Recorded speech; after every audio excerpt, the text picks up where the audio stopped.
Hello आई सब श्रोता समाज भोजपुरिया भाई लोग के हम संजीत मदोसी तहे दिल से नमस्कार प्रणाम करतनी। अभी बानी हम शारदा स्टूडियो में बहुत सुंदर एगो कलाकार बने हमारा संगे किशोर लाल यादव गाजीपुर उत्तर प्रदेश से बहुत सुंदर गावेले भाई, बहुत अच्छा प्रयास में इनकर हम रोसिंग का प्रयास का बताइए इतना सुंदर गई है कि खेसारी से भी ऊपर लगी रहुआ और सब अपने इतना आशीर्वाद प्यार दी कि खेसारी से ऊपर जासी हीरो के हीरो बन जासी। किशोर लाल यादव का नाम बा बड़ा सुंदर मैंने प्रयास में इनकर बहुत मेहनत करेले तो बस सबके सुनाओ तो न्यू गाना बहुत सुंदर खेसारी जी के ही गाना हो, खेसारी भाई के गाना हो। गाना के बोल बस सुने सनम गम तो हर दिल हम चार्जर का तहु लगा ले, ये गाना का बोल बा तरवा सब सुनी भाई सुनावत रहे हमार भाई सुनावत गाना। हाँ चले आई हमरा सबके भाई रवा सबके बेटा रवा सबके भतीजा हम किशोर लाल यादव जितना भी हमरा के संगीत मदहोसी ऑफिशियल से ये चैनल का माध्यम से जो भी हमके देखा था सब कोई के दिल से प्रणाम बा। भाई हम कोशिश करत हनी कि हम तनी नीमन गाए वैसे यहाँ के ढेरे हमारे बड़ा एक दे दे बन कौन कम थोड़ी बा गावेले भाई गावेले अच्छा लगी तो हम कोशिश करत हनी कि हमार कोशिश कैसन बा। एगो हमारे चैनल बा किशोर लाल यादव ऑफिशियल तरवा सब जरूर एक बार शेयर कमेंट सब्सक्राइब करो तब ले किशोर चैनल पर भेटाई ना हो। हां वही तो भेटाई दे हमरे सारे समय खाली बैठल बान सब कुछ एंटरटेनमेंट होता ना हो, एंटरटेनमेंट वही होता है। गबड़ा के जान इंग्लिश कमजोर हो गया है वो कहा है कि यही पर ध्यान दिए हम इंग्लिश का बढ़ा गया है तो इंग्लिश तो कोना हमो काफी इसमें काम करते का करे भाई हो जाता है इंसान सुन गलती होला। चलिए देखिए हमने की कोशिश कैसा अपने बड़े भैया खेसारी लाल यादव के गाना गा रहे हैं, कोशिश कर रहे हैं कि माने तनी नीमन हम हो कर ना चलाओ सोना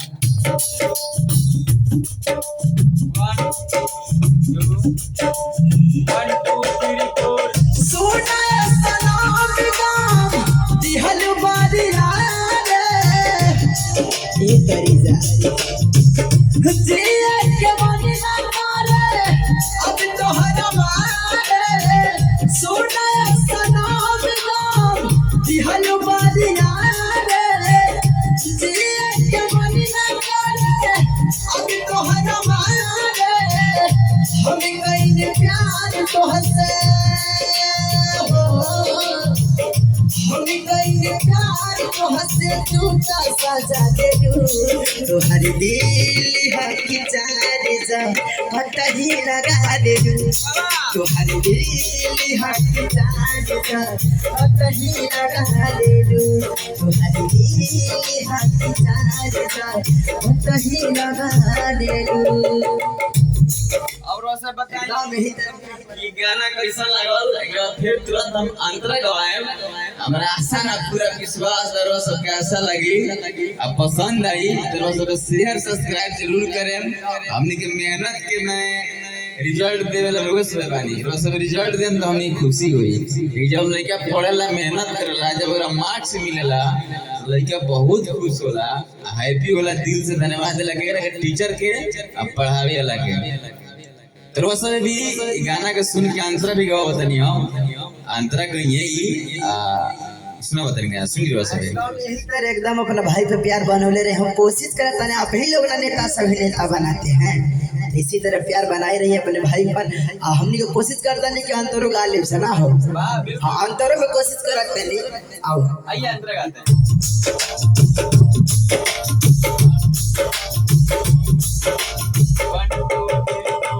सुन सोच ले ये गांतरा ये पापो मुझको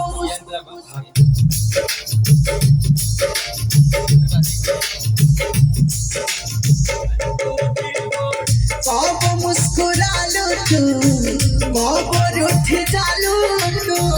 दर्द जैसे दिया हो के पल में बुझी जालो तू एक करी आखिर है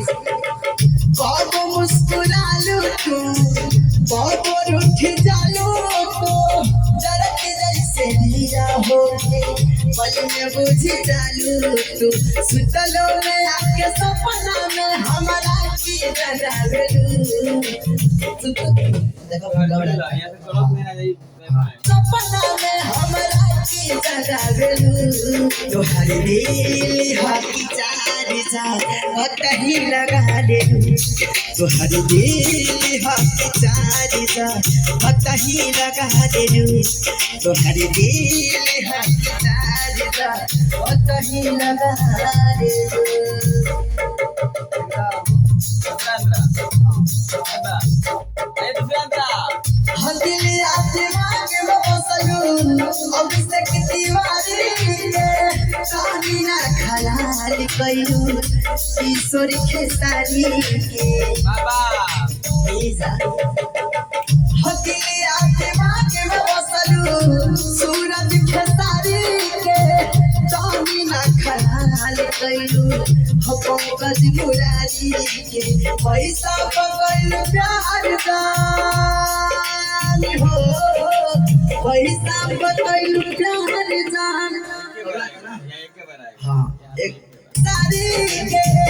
कहानी ना खलाल कइलू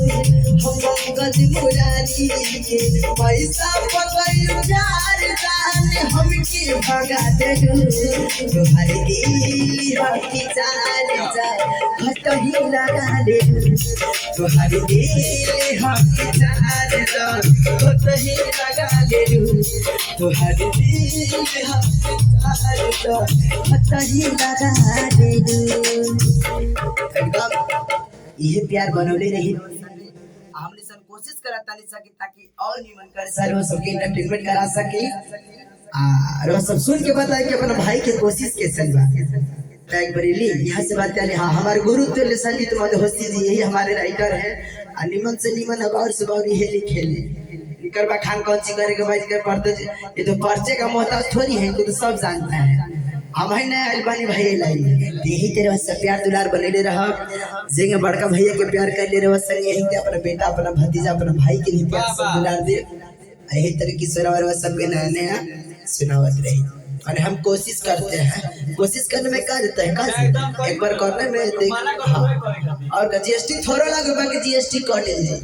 ला एगो डायलॉग मारी आपने हाँ आओ एगो देख ही लेता है डायलॉग में खूब बड़ी जबरदस्त जबरदस्त ले बन हां जबरदस्त डायलॉग मारी जब मैं श्रोता को मजा आ जाए अरे अंगारिया ना ढेर हो जाए वो घर हो जाए हाँ ना वो कोशिश करते कुछ अलग जो है जब जवानी के खुद पैसा बन के बन जाला ना औरत के सामान कई और बुजुर्ग के कदर कई भूल जाला अगर तोरा पछवाड़ा में इतना दम है ना हमारे गुरु के छू के देखा लिया जिंदा ढांस दे हां ठीक है बहुत बढ़िया चलिए हाँ एक और कोशिश करिए हिंदुस्तान के धार इतना तेज बा कि जहाँ मोती देवे ना तो सिंधु नदी भी काम कर जाए ऐसे एक और सुन लो एक और आवत माइंड में क्या बोले जला हो कि कफन की जरूरत तुम जैसे पाकिस्तानी कब्र को होती है हम तो कफन से मुंह पोछा करते देखा याद नहीं के भाई लेकिन कोशिश करता नहीं कुछ अलग लेके है ना हो हाँ कोशिश करने में क्या देते एक गाना हमको शॉर्ट गाता नहीं जो गाना रहे कि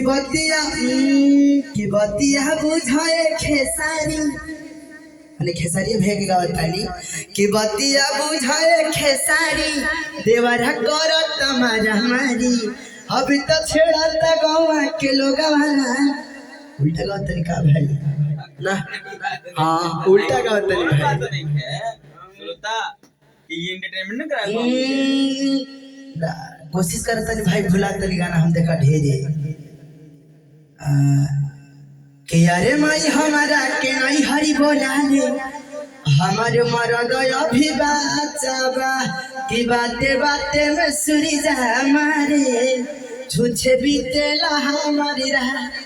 हम तो रोजे आई ठातानी ठंडी में खाई के भाई ला हाँ तने हमारे गुरु से बात कर लो यही से हम सीखी ले ये प्यार दुलार हमने के पूरा टीम पर शारदा स्टूडियो को बनौले रही अरे सर के एकदम एक से एक मैटर बिजोड़ से बिजोड़ लिए वाले ना हो कैसा लग रहा है सर कमेंट करके बताइए अगला एपिसोड में फिर कल सुबह में छूटे ये गाना